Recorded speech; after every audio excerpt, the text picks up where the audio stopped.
सभी तत्वदर्शियों को और गीता प्रेमियों को मेरी ओर से सादर जय श्री कृष्ण। आज हम वर्तमान युग में आध्यात्मिक चिंतन की श्रृंखला के तहत गीता के द्वितीय अध्याय के श्लोक संख्या 44वें की व्याख्या कर रहे हैं। 44वें श्लोक में भगवान श्री कृष्ण ने उन बातों को समझाने की कोशिश की है जो मनुष्यों की बुद्धियां अनंत क्यों होती हैं और इनका उनके जीवन में प्रभाव क्या पड़ता है। यहां वेद व्यास जी लिखते हैं, भोगेश्वर्य प्रसक्तनाम तया अप्रतः चेतसाम व्यवसायात्मिका बुद्धि समाधो न विधीयते। अर्थात जो भोग और ऐश्वर्य में अत्यंत आसक्त हैं और जिनका चित्त उस वाणी द्वारा हर लिया गया है,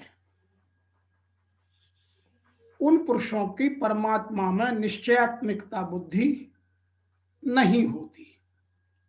अर्थात वह कभी भी समाधि में जाकर उस आनंद की प्राप्ति नहीं कर सकते जो आत्मा को परमानंद में ले जाकर परमात्मा से मिलन कराती हो।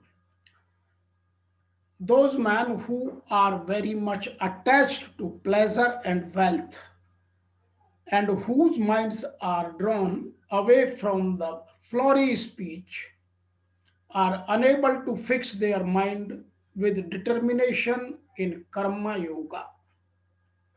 अर्थात वह कभी भी समाधि में जा ही नहीं सकते। तया अप्रतय चेतसाम, पूर्व श्लोकों में जिस पुष्पित वाणी का वर्णन किया गया था उस वाणी से उनका चित्त अपरत हो जाता है। अर्थात स्वर्ग में बड़ा भारी सुख है, वहां दिव्य नंदन वन है, अप्सराएं हैं, अमृत है। ऐसी वाणी से उनके चित्त उन भोगों की तरफ आकर्षित होने लगते हैं।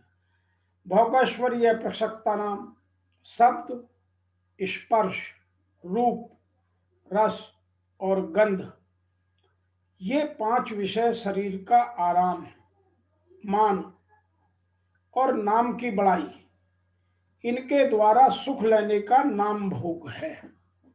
मैं आपको एक बार पुनः समझाता हूं कि जीवन में शब्द, स्पर्श, रूप, रस और गंध, ये 5 विषय शरीर को आराम, मान और नाम बड़ाई आदि, इनके द्वारा सुख लेने का भोग है। भोगों के लिए पदार्थ, रुपए, पैसे, मकान आदि का संग्रह किया जाता है, उसका नाम है ऐश्वर्य है। इन भोग और ऐश्वर्यों में जिनकी आसक्ति है, प्रियता है, खिंचाव है, जुड़ाव है, लगाव है, अर्थात इनमें जिनकी महत्व बुद्धि है, उनको भोगैश्वर्य प्रसक्ता नाम कहा गया है। जो भोग और ऐश्वर्य में ही लगे रहते हैं, आसुरी संपत्ति वाले होते हैं। कारण है कि असु नाम प्राणों का है और उन प्राणों को जो बनाए रखना चाहता है, उन प्राण पोषण नारायण या प्राण पोषण परायण लोगों का नाम असुर है। वे शरीर की प्रधानता को लेकर यहाँ के अथवा स्वर्ग के भोगों को भोगना चाहते हैं। अर्थात उनके मन में भोगों की लालसा, भोग लिप्सा, भोग लिप्तता बहुत अधिक हो जाती है और वो कभी भी व्यवसायत्मक का बुद्धि को प्राप्त नहीं कर सकते हैं, क्योंकि उनमें फिर समाधि लेने की क्षमता धीरे धीरे खत्म होती जाती है। जो मनुष्य का असली ध्येय है, जिसके लिए मनुष्य को शरीर मिला है, उस परमात्मा को ही प्राप्त करना है। ऐसी व्यवसायत्मिका बुद्धि उन लोगों में नहीं होती, अर्थात तात्पर्य यह है कि जो भोग भोगे जा चुके हैं, जो भोग भोगे जा रहे हैं, या जिन भोगों को सुन रखा है और जो भोग सुने जा सकते हैं, उनके संस्कारों के कारण बुद्धि में मलिनता रहती है। अर्थात वह बुद्धि इस आत्मा को परमात्मा से दूर कर देती है। उस मलिनता के कारण ही संसार से सर्वथा व्यक्त रहकर एक परमात्मा की तरफ चलना है। ऐसे दृढ़ निश्चय नहीं होता। ऐसे ही संसार की अनेक विधाओं, कलाओं आदि का जो संग्रह है, उससे मैं विद्वान हूं, मैं जानकार हूं, ऐसा अभिमानजन सुख का भोग होता है। और आसक्त मनुष्यों का भी परमात्मा प्राप्ति का एक निश्चय नहीं होता। अर्थात उनमें जो निश्चयात्मकता या निश्चयात्मिका बुद्धि है, वह धीरे धीरे समाप्त होती चली जाती है और वह इस संसार की भोग लिप्साओं में हुई लिप्त होते जाते हैं। यहां एक विशेष बात और समझाने की है। परम दयालु प्रभु ने कृपा करके इस मनुष्य शरीर में एक ऐसी विलक्षण विवेक शक्ति दी है, जिससे वह सुख दुख से ऊंचा उठ जाए, अपना उद्धार कर ले, सबकी सेवा करके भगवान तक को अपने वश में कर ले।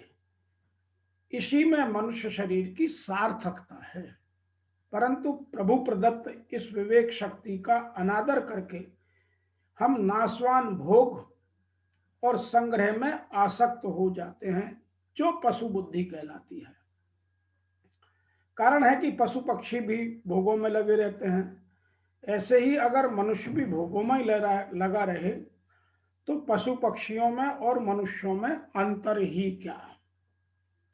पशु पक्षी भी भोग योनि है, अतः उनके सामने कर्तव्य का प्रश्न नहीं है।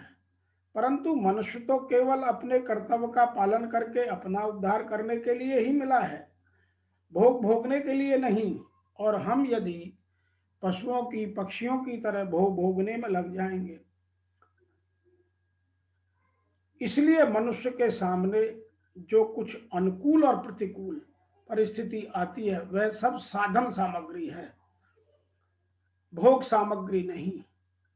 जो उसको भोग सामग्री और या भोग सामग्री मान लेते हैं, उनकी परमात्मा में व्यवसायत्मिका बुद्धि नहीं होती। वास्तव में संसार पदार्थ परमात्मा की तरफ चलने में बाधा नहीं देते। प्रत्यु वर्तमान में जो भोगों का महत्व अंतःकरण में बैठ गया है, वह बाधा देता है। भोग उतना नहीं अटकाते जितना भोगों का महत्व अटकाता है। अटकने में अपनी रुचि, अपनी नियत, अपने मन की प्रधानता है। भोग और संग्रह की रुचि को रखते हुए कोई परमात्मा को प्राप्त करना चाहे, तो परमात्मा प्राप्ति तो दूर, उनकी प्राप्ति का एक निश्चय भी नहीं किया जा सकता। कारण है कि जहां परमात्मा की तरफ चलने की रुचि है, वही भोगों में भी रुचि है। जब तक भोग और संग्रह, मान बढ़ाई, आराम में रुचि है, तब तक कोई भी एक निश्चय करके परमात्मा में नहीं लग सकता, क्योंकि उसका अंतःकरण तो भोगों की रुचि द्वारा हर लिया गया है और उसकी जो शक्ति है, वह भोग और संग्रह में लग गई है। अर्थात वह भगवान में कभी भी समाधिस्थ हो ही नहीं सकता। आगे के श्लोक में जो हमारे वेदों में बात कही है, उनके बारे में भगवान अपनी बात कहेंगे। आज वर्तमान युग में मैं एक बात और स्पष्टतः कह देना चाहता हूं। उनकी वाणी की छाप जिन जिन चित्त पर पड़ जाती है, अर्थात प्रभु से हटकर जो भोग विलासों, इस भोग वादिता में अटक जाते हैं और इनकी वाणी उसके ऊपर पड़ जाती है, उसकी बुद्धि नष्ट हो जाती है। न कि वह कुछ पाते हैं, उस वाणी द्वारा हरे हुए चित्त वालों के और भोग ऐश्वर्य में आसक्ति वाले पुरुषों के अंतःकरण में क्रियात्मक का बुद्धि नहीं रह जाती है। इष्ट में समाधिस्थ करने वाली निश्चयात्मक क्रिया उनसे होती नहीं है, समाधि लगती नहीं है, ध्यान रमता नहीं है। सदैव मन में माया और माया से जनित शक्तियां ही उठती रहती हैं। ऐसे अविवेकियों की वाणी सुनता कौन है? भोग और ऐश्वर्य में आसक्ति वाली ही सुनते हैं, कोई परमात्मा प्राप्ति का अधिकारी नहीं सुनता। ऐसे पुरुषों में सम और आदि तत्व में प्रवेश दिलाने वाली निश्चयात्मक क्रिया जो संयुक्त बुद्धि नहीं होती, वह पैदा ही नहीं होती। अब जो पीछे भगवान श्री कृष्ण ने वेद वादरता कहा, उसको स्पष्ट करने के लिए भगवान अगला श्लोक सुनाते हैं, जिसकी व्याख्या आगे करेंगे। हमारे लिए इससे जीवन में जो प्रबंधन है या जो जीवन में सीखने लायक हमारे जीवन प्रबंधन की दार्शनिकता है, वह यह दो है कि भौतिकवादी खुशी और धन ये मीठे भाषणों के साथ जड़े हुए होते हैं, उनको ये अच्छे लगते हैं, उनको सांसारिक भोग लिप्सा की बातें अच्छी लगती हैं। वो कभी भी अपनी बुद्धि में समाधिष्ठ नहीं हो सकते, उनको यह संसार और संसार की भोगवादिता अच्छी लगती है और इसी में उलझकर वह रह जाते हैं। नंबर 2, दृढ़ संकल्प के साथ अपने मन को ठीक करने में वो असमर्थ हो जाते हैं, क्योंकि वह कभी भी भोग से निकलकर यह निश्चय ही नहीं कर पाते हैं कि मुझे इस आत्मा का परमात्मा से मिलन कराना है। बार बार वो भोगों की ओर या भोग सामग्री की ओर आसक्त होते रहते हैं।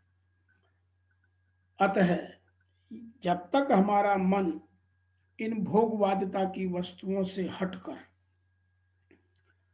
वास्तव में भगवान के सामने समर्पित होकर समाधिस्थ नहीं होगा, समदर्शी नहीं होगा, तब तक कभी भी हमारा कल्याण नहीं हो सकता। आज के इस श्लोक की व्याख्या में इतना ही। फिर आपसे शीघ्र मिलते हैं आगे के श्लोकों की व्याख्या लेकर। तब तक के लिए आपको मेरी ओर से और मेरी संस्था की ओर से ओम नमो भगवते वासुदेवाय नमः।